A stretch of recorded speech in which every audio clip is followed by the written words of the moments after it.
It's official. Thunder Bay's only safe consumption site will transition into an addiction treatment center. Good evening and thank you for joining us. Thunder Bay's Path 525 will become a homelessness and addiction recovery treatment or heart hub in the spring. Yeah, it's been expected for months after the province decided the safe consumption site is too close to a local school.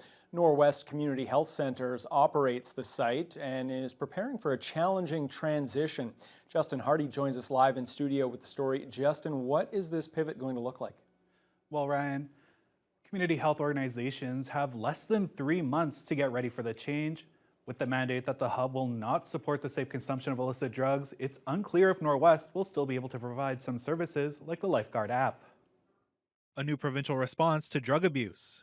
Ontario has approved the transition of 9 safe consumption sites that are located within 200 meters of schools and licensed childcare centers into homelessness and addiction recovery treatment hubs. One of these sites is located here in Thunder Bay.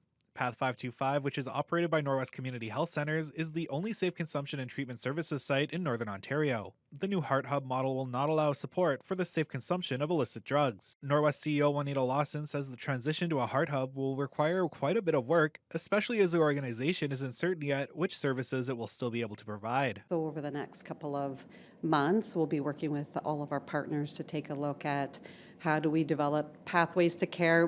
The last thing we want is to have barriers for individuals who are potentially already experiencing a lot of difficulties in their life to have barriers to care.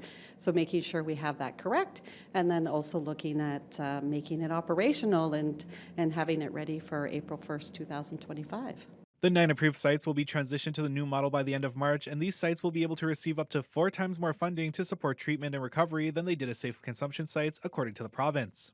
Ontario Health Minister Sylvia Jones spoke of the need for these heart hubs during a visit in December. We have to give people hope. We have to give people more than just enabling the illegal drug use.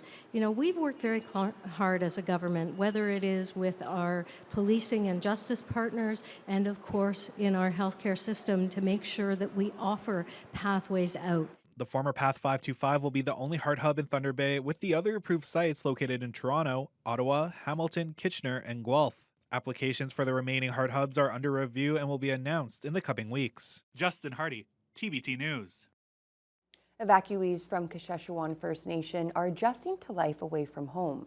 Many are expressing gratitude for the supports provided in Thunder Bay, but are still looking forward to returning to their community. It's been 2 weeks since the water treatment plant failure in Keesaan forced the evacuation. Evacuees staying at the Superior Inn Hotel are feeling antsy, but holding steady.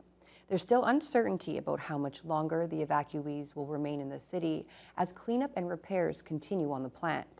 Thunder Bay Fire Rescue's Kevin Anderson, who's part of the evacuation team, says a few community members have already returned home, but it could be a few more weeks for the rest. Right now, we're just waiting for more news from the community about the water treatment plant. There is some parts that need to be ordered to be repaired. They're looking at other solutions, so we'll get more updates tomorrow afternoon at a meeting. But for now, we're just trying to keep everybody comfortable, keep them busy. During Christmas, we gave out presents. We had Santa come, so that was really nice for them. It's been ups and downs, just how it's always been for the evacuations. The fire department, the fire rescue, everybody's been fabulous. Like I said, they've been working with us. They've been accommodating us as best they can to feel right at home. I am no stranger to Thunder Bay. It feels like a second home for me. Anderson says a meeting tomorrow afternoon should help determine somewhat of a timeline for these community members. Thunder Bay Police are renewing a call for help to find a missing man. 32-year-old Randall Jack was reported missing on November 24th, but he hasn't been in contact with his family in about 3 months. Police say there's concern for his well-being. Jack is described as 6 feet tall, Indigenous, with a thin build, short black hair, brown eyes, and a fair complexion. Anyone with information about Randall Jack is asked to contact City Police or Crime Stoppers. After a sudden rise in temperatures halted operations at the city's outdoor rinks last weekend, more recent colder weather means skaters can now get back on the ice. The temporary closure lasted a few days after temperatures rose well above seasonal, making it impossible to maintain safe ice conditions. But now that conditions are better, Manager of Parks and Open Spaces, Corey Halverson, is impressed that crews were able to work so quickly to restore most of the rinks to prime condition. There are currently 14 rinks open and more expected to welcome skaters back in the coming days. Halverson remains optimistic about a solid season and hopes the temperature doesn't rise above zero anytime soon. So as of Monday, we were able to start opening some sites, which was good news. By New Year's Eve and New Year's Day, I think we had just over half of our sites reopened. And as of this morning, we have 19 of the 31 sites open, including Prince Arthur's Landing. So nice to see that the temperature is more conducive to flooding, and the next 2 weeks look very promising for weather as well. More information about which of the rinks are open is available on the city's website. December's Thunder Bay 50-50 jackpot has hit another incredible milestone. Late this afternoon, the prize exceeded $6 million. It's the largest prize for any hospital 50-50 in the world. Some of the money raised, of course, goes to supporting life-saving services and equipment at the regional hospital. Sales for the December draw close at midnight tonight, and the winning ticket will be drawn at 11 o'clock tomorrow morning. Well, it's a girl. Thunder Bay has welcomed its first baby of 2025. Little Freya Marinoff was born to parents Kesha Yeomans and Noel Marinoff at the Regional Health Sciences Center just before 2 p.m. on New Year's Day.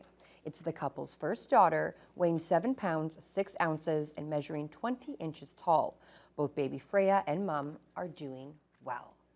Oh, congratulations so to that lucky family. Absolutely. Yeah. All right, well, we will turn our attention to the weather now. And Haley, we already talked about the outdoor skating rinks, which of course had to close, unfortunately, a little bit earlier this week. They're back open, but we also have events like the Nordic Canada selection trials going on in Lappy right now. So the weather, of course, a big issue that's top of mind for people. What is it looking like in the coming days? Well, we are still slightly above seasonal if we look at what we're used to, but it seems like that won't be the trend for the rest of the week, so things may turn around quickly, which could be very nice. But like I mentioned, a seasonal high for this time of year is actually -9, so we're not too far off. We're actually getting very close, but we did get to -8. We were predicting -7 today, but we hit that around 3 o'clock this afternoon.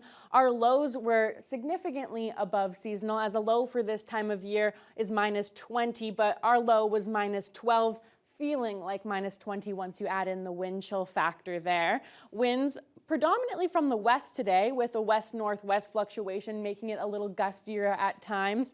So really, it felt a little colder today. There was a bit of a nip in the air if you caught that wind, but it definitely is what we should be seeing for this time of year. And if we're hoping to get those winter sports that we usually see, then this is the trend that we want to see as well. It was a mostly cloudy day.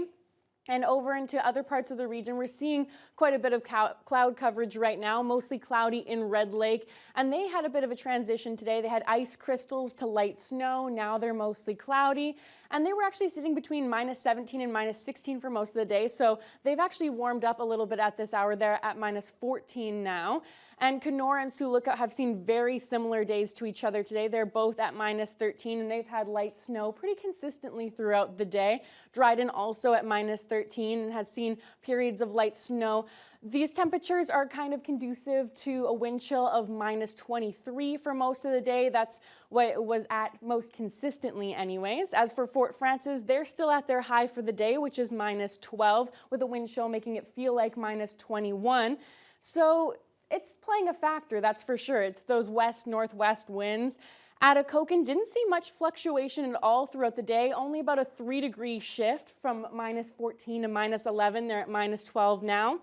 We see -12 in Upsala and Armstrong as well. Upsala did see a few colder temperatures throughout the day in relation to Atacocan. Typically, they're fairly similar to one another, but Upsala had a bit more of a shift between -16 and -12, which they're at now. Armstrong is where you start to see those west-northwest winds play a factor as well. And Greenstone did see some winds as well. They both had light snow earlier in the morning and then a mix of sun and cloud. They're at partly cloudy right now. Nipigon, Marathon, and Wawa are all at -8 right now. They saw a mix of sun and cloud, with Wawa seeing periods of snow at times, but still above seasonal for this time of year. Sault Ste. Marie, they have had drifting and blowing snow conditions as they are in a snow squall warning. And so gusty winds for sure, up to 50 kilometers an hour at times. They're currently at -4 degrees, still seeing some light snow, luckily not blowing too aggressively at this time. As for Thunder Bay tonight, will be mainly cloudy with a 30% chance of flurries earlier in this evening. Now, that timeline is looking around 9 o'clock is when we'll start to see that chance of precipitation drop. Our low will be -16. It'll feel like -23 with the wind chill. So like I was saying, we're starting to see those colder temperatures. We're getting closer to our seasonal lows overnight, and our wind chill from the northwest is help making that possible. So it's definitely that time of year where we're hoping to see that shift for the winter sports' sake at least. But I mean, hey, I'm also noting it's only 1 month till Groundhog Day, so we don't know if it's going to be in early spring or not yet. It's totally up in the air. It's absolutely. Of course, you would. It always comes back to Groundhog. It does. Gotta look It's forward your to it. favorite holiday. Every conversation that we have down in the newsroom, somehow Groundhog Day is well represented in those talks. All right, thanks a lot, Haley. All right, when we return after the break, we will shift our attention to international news. Of course, there was that deadly attack in New Orleans on New Year's Day. 14 people were killed. A lot of speculation about that. Was it part of a broader plot? Was it connected at all to that explosion outside of a hotel in Las Vegas? Well, according to the FBI, it is not. They say the attacker in New Orleans acted alone. We'll have full details after the break. Let me be very clear about this point.